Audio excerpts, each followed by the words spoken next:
আজিৰ ক্লাছলৈ মই সকলোকে স্বাগতম জনাইছো। Do your parents or elders allow to do any work you like? No, never. হয়নে বাৰু? কাৰণ তোমালোকে যি মন যায় তাকে বাৰু তোমালোকৰ মা দেউতা হওক তোমালোকৰ জ্যেষ্ঠজনে বাৰু কৰিবলৈ দিয়ে নে?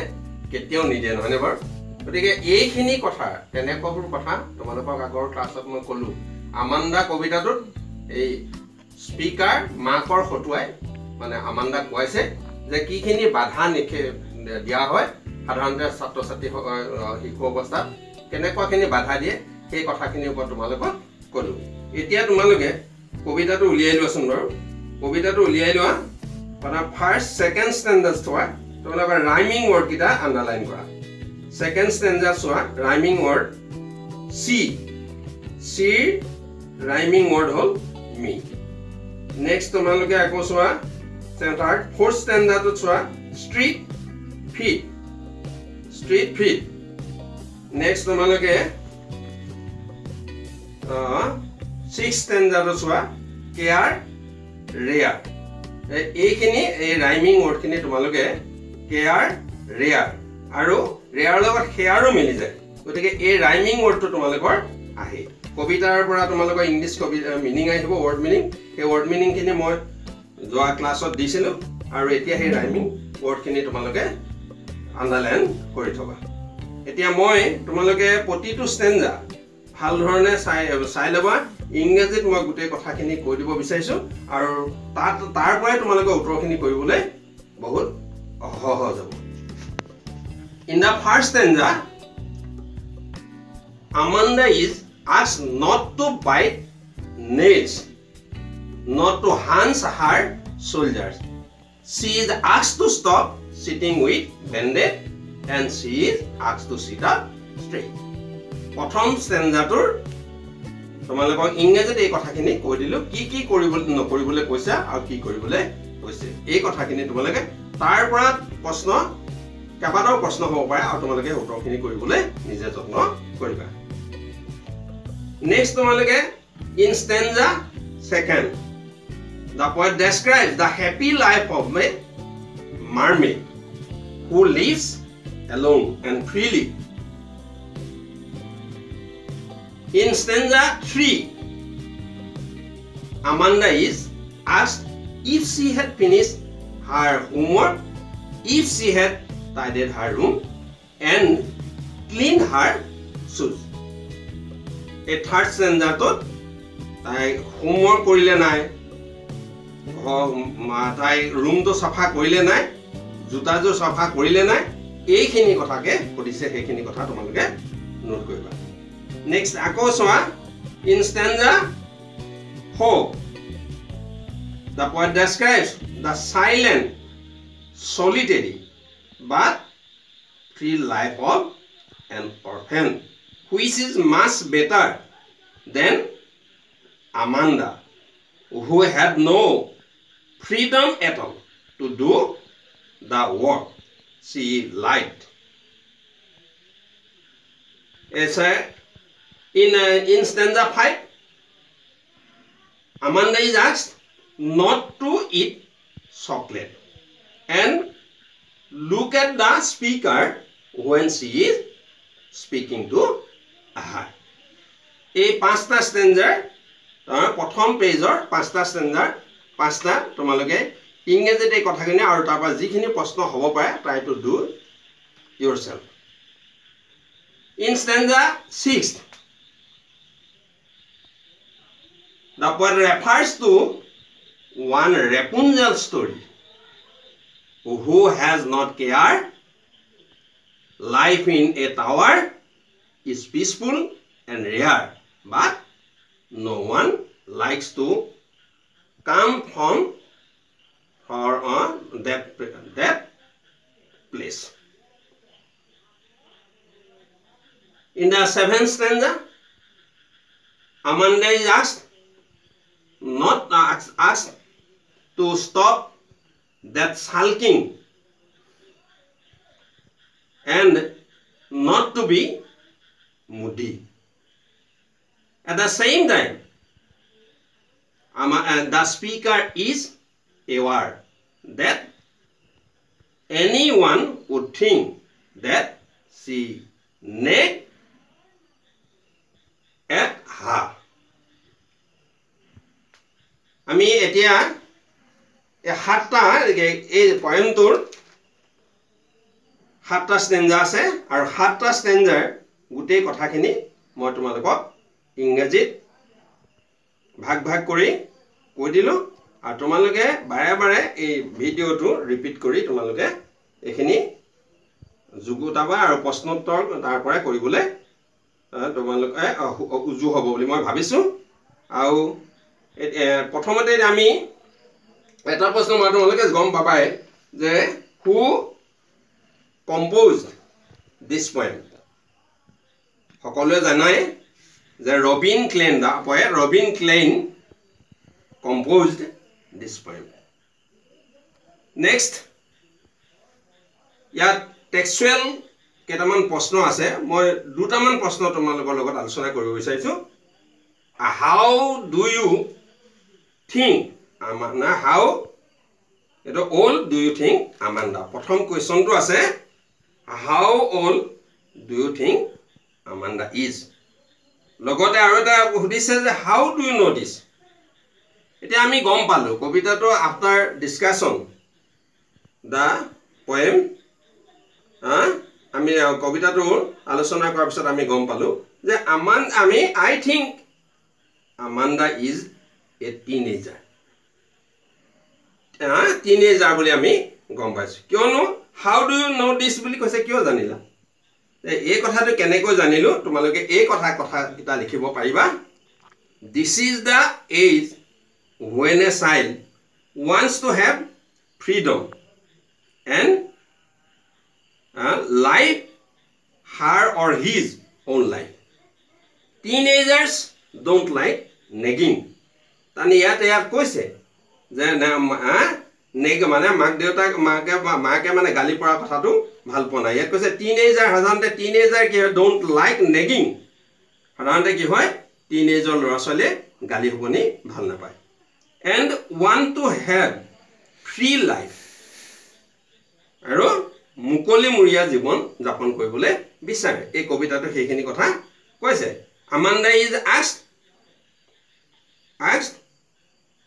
to take care of her acne which commonly appears on the face of a teenager আৰু এটা কথা গম পালো যে সাধাৰণতে কি হয় teenager 13 to 19 এটা এই কালচোৱা কি this period of is called teenage এই teenager সাধাৰণতে কি হয় এই acne ওলাই গতিকে এই কথাটো ইয়াত মানে একনিটোৰ যেতিয়া কেয়াৰ লবলৈ মনা কৈছে একনি প্ৰতি গতিকে আমি সেই ফলৰ পৰা ক'ব পাৰো যে টিনেজাৰ বুলি আমি আমান্দাক ক'ব পাৰো এইকেইটা কথা তোমালোকে লিখিব পাৰিবা নেক্সট কোৱেশ্চনটো চোৱাচোন who do you think is speaking to her তেনে তোমালোকে লিখিব পাৰিবা যে ইয়াত কৈছে who do you think is speaking to her তাইৰ লগত কোনে কথা পাতি আছে I think that Amanda's mother is speaking to her. Kan ami gom paisu don't eat chocolate koise straight buli koise gotike ako homework koile na ekhini kotha hodise ekhini mane kune koise buli abisu ami gotike ma ke tai logot ei kotha khini patise buli ami gom palu next where stanza 2 4 and 6 given in parenthesis তোমালোকে সোয়াছন বাও এক নম্বৰটো হল স্পিকাৰে কৈছে দুই নম্বৰটো আকৌ speaker ধৰি ললো মাদাৰ আৰু 2 3 6 এই তিনটা কি হৈছে স্পিকাৰৰ পিছত এটো আমান্দা হতে আছে আৰু এই কেটা সোৱা তোমালোকে বন্ধনীৰ ভিতৰত আছে একেটা গতিকে 2 3 এটো 2 4 and 6 are the views of Amanda she speaks these lines to herself only. আমি সেই কথাটো ক'ব পাৰো এটা তোমালোকে চোৱাচোন তোমালোকে পয়েমটো উলিয়াই লোৱা প্ৰথম কৈছে don't bite your nails number 1 stanza এটো হল স্পিকাৰে কৈছে আকৌ 2 stanza টো চোৱা there is a language এটো বন্ধনীৰ ভিতৰত আছে এই বন্ধনীৰ ভিতৰত কোৱাটো হৈছে আমান্দা হতোই কোৱাইছে আকৌ number 3rd stanza did you finish your homework স্পিকাৰে কৈছে number 4 I am an orphan কোনে কাৰ হতোই কৈছে আমান্দা হতোই আৰু 5th টো কৈছে don't eat that chocolate speaker মাকৰ হতোই কৈছে আকৌ I am Rapunzel আকৌ বন্ধনীৰ ভিতৰত এটো কৈছে কোনে আমান্দা হয় হেডে লাষ্ট টো stop that sulking at once এটো আকৌ the speaker হয় গতিকে আমি 2 4 6 এই কথাটো আমাৰ আমান্দাৰ মুখত দিছে এইখিনি কথা আমি গম পালো হে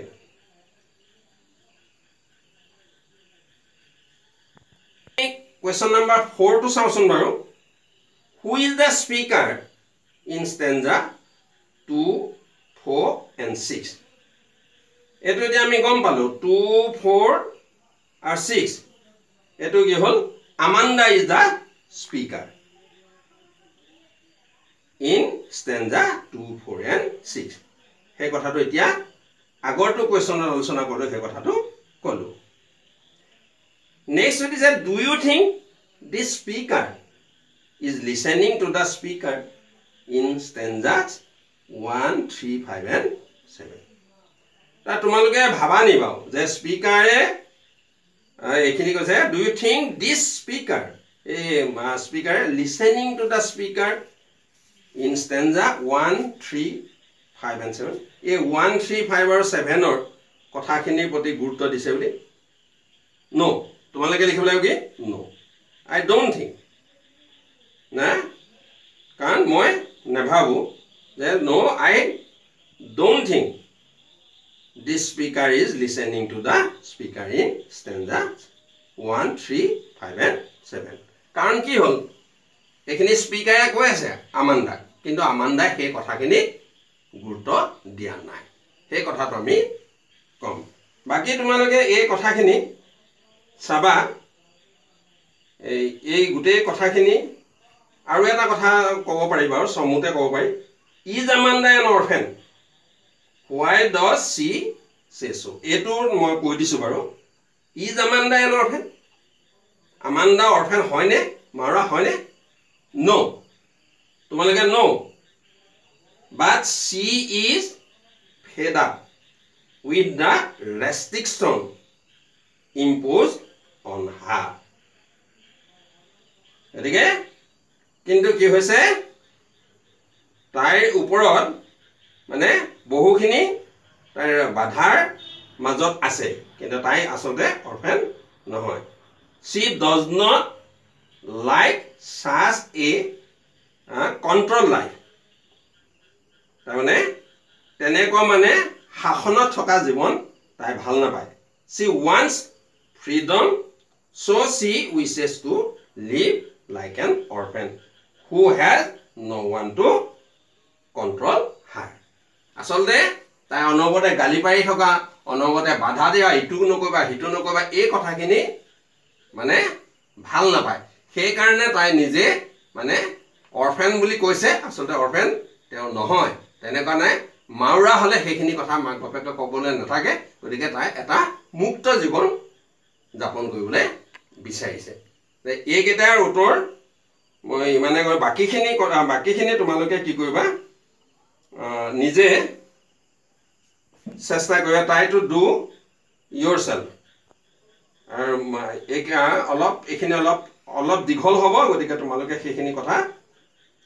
পিছৰ প্ৰশ্ন কেইটা আছে do you know the story Rapunzelৰ ষ্টৰীটো পাইছানে সেইখিনি কথা লিখিব পাৰা আৰু why was she want to be Rapunzel কিয়নো Rapunzel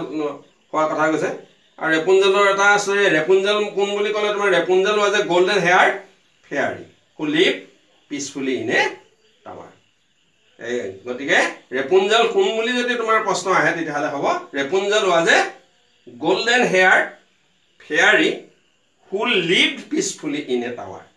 Amanda wants to be Rapunzel. Amanda is Rapunzel because she wants to live peacefully. Away from the restriction imposed on her. Rapunzel Amanda free Rapunzel মুকলি মুয়াকে জীবন যাপন কৰিবলৈ বিচাৰিছে গতিকে এই কথাখিনি তোমালোকক কলো আৰু বাকি আৰু ধেই কোৱেশ্চন ইয়াত ভালেমান প্ৰশ্ন হ'ব পাৰে সেই প্ৰশ্নখিনি তোমালোকে মই ষ্টেঞ্জা ওয়াইজ যিখিনি কথা কলো সেই আটাইকেইটা ষ্টেঞ্জাৰ পৰা তোমালোকে সেই উত্তৰখিনি দিবলৈ যত্ন কৰিবা আৰু যদি এইখিনি কথাকে আমান্দাৰ ওপৰত মই ইমানখিনি কথা কৈ